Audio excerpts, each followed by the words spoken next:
राधे राधे। आप सभी दोस्तों को मेरा प्यार भरा नमस्कार। इस पोस्ट में दोस्तों बात करेंगे पौष माह की। हिंदी कैलेंडर के अनुसार पौष मास 10वां महीना माना जाता है, जिसकी शुरुआत मार्गशीर्ष पूर्णिमा के अगले दिन से होती है। पौष माह को पौष का महीना भी कहा जाता है। पौष माह में कोई शुभ कार्य नहीं होते, लेकिन ईश्वर की उपासना, विशेष तौर पर सूर्य और पितरों की उपासना के लिए सबसे उत्तम महीना माना जाता है। इनकी पूजा करने से घर में खुशहाली और जीवन में मान सम्मान धन की प्राप्ति होती है। पौष माह में बहुत से बदलाव होते हैं। आइए जानते हैं इस साल कब शुरू हो रहा है पौष का महीना और क्या इसके नियम हैं। इस माह में क्या करना चाहिए, पहले जानते हैं पौष माह का महत्व। पौष माह की पूर्णिमा को चंद्रमा पुष्य नक्षत्र में होता है, इसीलिए इसका नाम पौष रखा गया। हिंदू धर्म में सूर्य को प्रधान देवता माना गया है।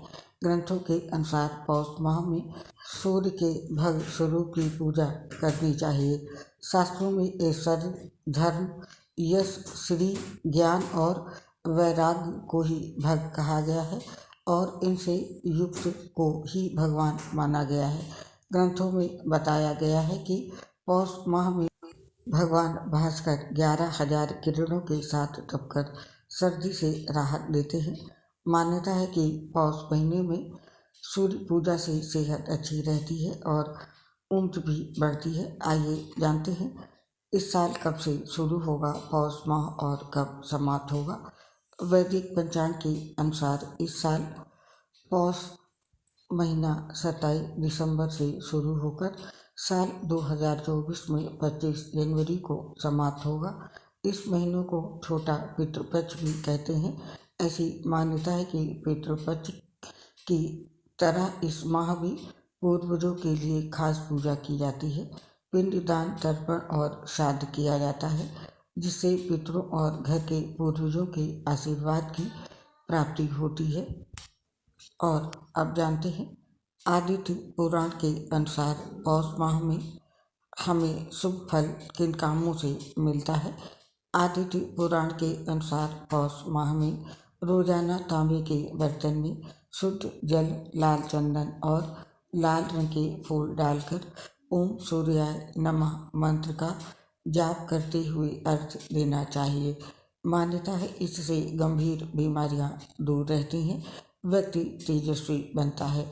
और पौष माह के हर रविवार को व्रत रखकर तिल चावल की खिचड़ी और गुड़ सूर्य नारायण को अर्पित करने से साधक को ऊर्जा और बेहतर स्वास्थ्य प्राप्त होता है।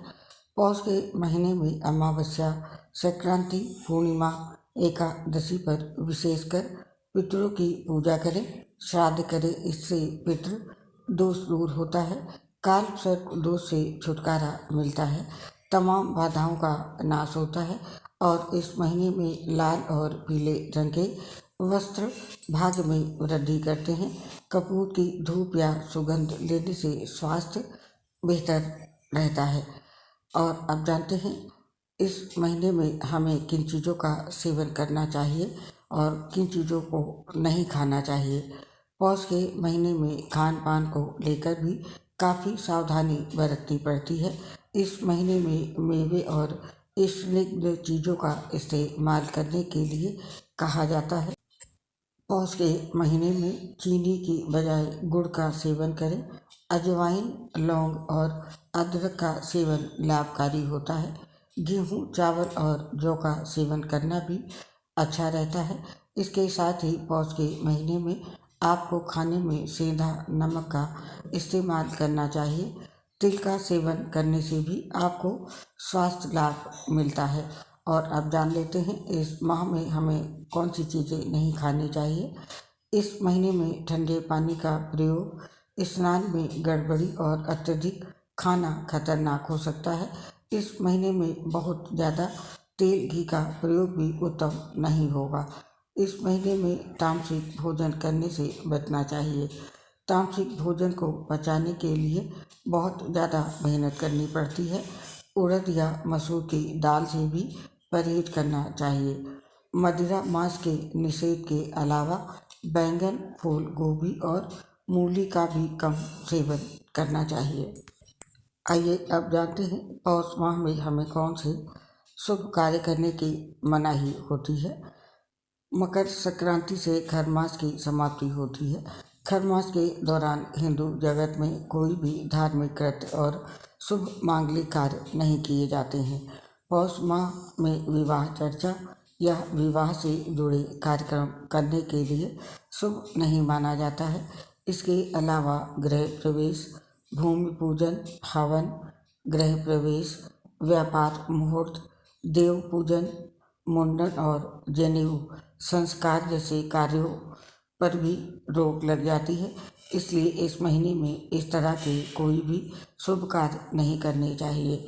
और अब जानते हैं पौष माह में हमें विशेषकर किन बातों का ध्यान रखना चाहिए।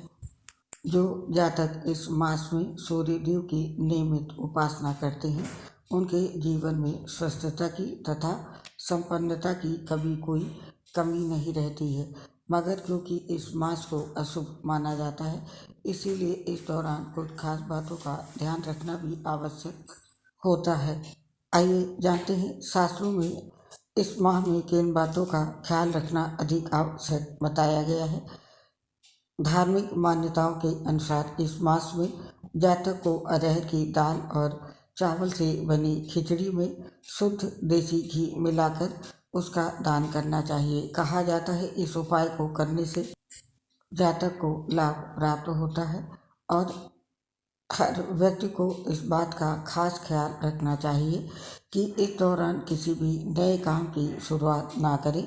परंतु यदि किन्हीं हालातों में ऐसा करना भी पड़ जाए तो जातक आगे बताए गए कुछ उपायों के साथ इन्हें कर सकते हैं। जैसे कि पौष माह के दौरान जातक को प्रत्येक सोमवार को शिव जी की पूजा करनी चाहिए और इन पर बेलपत्र भी अर्पित करनी चाहिए। इसके अलावा हो सके तो इस दौरान बेलपत्र की जड़ या लकड़ी को लाल धागे में गले में धारण करना चाहिए और इसके साथ ही अपनी क्षमता अनुसार इस मास में जातक को तांबे का दान अवश्य करना चाहिए। अगर किसी व्यक्ति को इस मास में नौकरी, व्यापार आदि से जुड़ी कोई दिक्कत आए तो इस उपाय के तौर पर इस माह में शिव जी को गुड़ और जल चढ़ाना चाहिए तथा लाल अनार दान भी करना चाहिए और ज्ञान वृद्धि के लिए सूर्य देव को गुड़हल के फूल चढ़ाने चाहिए। इसके अतिरिक्त मान सम्मान के लिए रोजाना सूर्य देव को कर्पूर और केसर अर्पित करें और कारोबार या ऑफिस में तरक्की पाने के लिए लाल चंदन मिलाकर सूर्यदेव को अर्पित करें। आप भी इन बातों का ध्यान रखकर सूर्यदेव की विशेष कृपा पा सकते हैं। आपने जाना पौष माह से जुड़ी जानकारी। आप और आपके परिवार पर भगवान सूर्यदेव का आशीर्वाद सदैव बना रहे। इसी कामना के साथ आपसे इस पोस्ट से आप आज्ञा चाहते हैं। आपसे सीख मिलेंगे ऐसी ही किसी धार्मिक या जानकारी की पोस्ट के साथ। तब तक के लिए आप सभी अपना ध्यान रखें, खुश रहें और प्रसन्न रहें। आपसे अपनी एक प्रॉब्लम शेयर कर रहे हैं। दोस्तों, हम लीवर सोसिस सहित गंभीर बीमारियों से जूझ रहे हैं जिसकी वजह से पोस्ट बनाते समय काफ़ी दिक्कत आती है और सांस फूलने की वजह से आवाज़ सही नहीं आ पाती है। इसके लिए हमें क्षमा कर दें और अपना सहयोग हमारे साथ बनाए रखें। उम्मीद है अपना साथ आप हमें ज़रूर देंगे। इसके लिए आप सभी दोस्तों का हृदय से बहुत बहुत धन्यवाद। जय श्री राधे कृष्ण।